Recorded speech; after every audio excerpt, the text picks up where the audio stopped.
До Чорного моря зайшов ракетний есмінець Королівських військово-морських сил Великобританії HMS Dragon. На кожній стороні його корпусу зображений валійський дракон – національний символ Вельсу. Це єдиний корабель Королівського флоту, який був прикрашений таким чином. Есмінець увійшов до складу ВМС Великобританії на початку 2012 року. Корабель озброєний артилерійською установкою, двома пареними пусковими установками протикорабельних ракет «Гарпун», зенітними керованими ракетами та системою протичовнового захисту. За ним вже пильнують Чорноморський флот Російської Федерації, керівник моніторингової групи Інституту чорноморських стратегічних досліджень.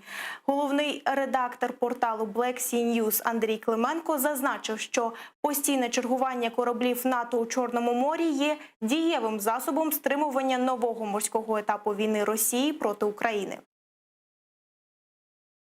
Схоже, що цього літа та цієї осені наші друзі почули, зрозуміли та впевнилися, що постійне патрулювання ракетних кораблів країн НАТО в Чорному морі – дуже дієвий засіб стримування нового морського етапу війни. Респект! Зустрічаємо ракетний есмінець Королівських ВМС Великої Британії.